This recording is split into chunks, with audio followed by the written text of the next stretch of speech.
আসসালামু আলাইকুম। Milestone tragedy অর্থাৎ মাইলস্টোন স্কুল অ্যান্ড কলেজের পশ্চিম বিমান আঘাত থানায় অনেক স্কুল ছাত্রছাত্রী মারা গেছে। আল্লাহ তারা যেন পরিবারগুলো সুখ সইতে পারে এবং যারা মৃত্যুবরণ করেছে ছাত্র শিক্ষক আশেপাশে তাদেরকে আল্লাহ ব্যস্ত নসিব করুক, আমিন। আজকে 2-3 পর্যন্ত চোখের পানি ধরে রাখতে পারছি না।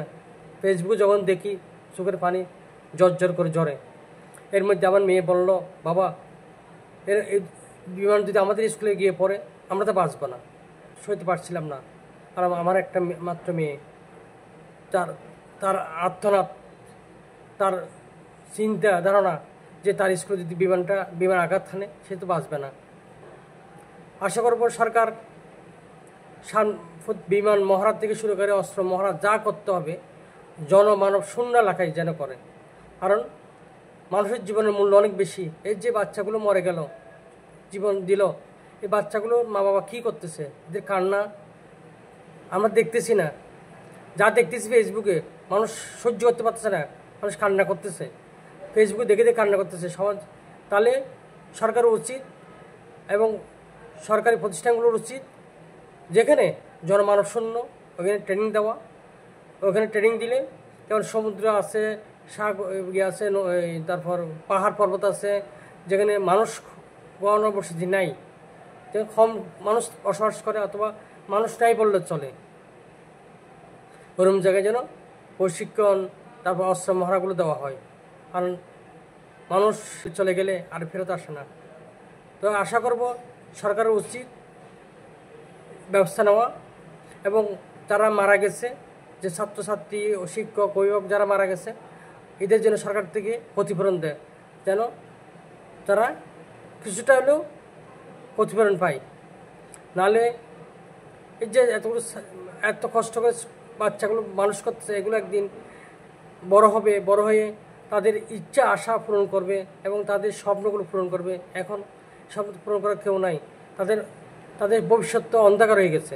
সরকারের উচিত এদেরকে ক্ষতিপূরণ দেওয়া। এবং আরেকটা জিনিস, সামাজিক যোগাযোগ মাধ্যমে যথেষ্ট গুজব ছড়াচ্ছে, মানুষ আর বেশি মারা গেছে। আসলে আইসপেড থেকে বলা হয়েছে মাত্র 31 জন মারা গেছে। আমরা ওটা বিশ্বাস করতে চাই, 31 জন মারা গেছে ওটা বিশ্বাস করতে চাই, ওটার উপর থাকতে চাই, তার চেয়ে বেশি চাই না।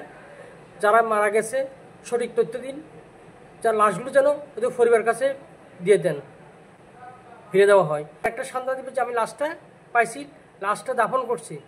লাশটা যদি না পাই কি দিয়ে সান্ত্বনা পাবে এরা?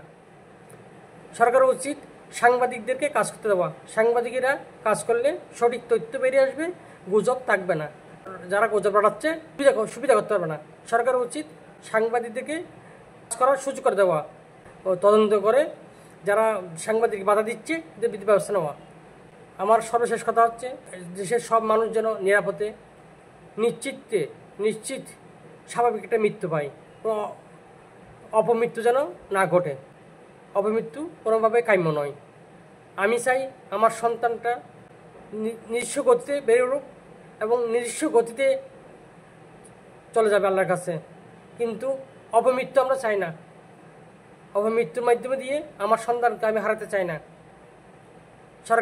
সরকারের কাছে আবারও দাবি জানাচ্ছি, যারা মারা গেছে এই ট্র্যাজেডিতে তাদের প্রতি ক্ষতিপূরণ দিন।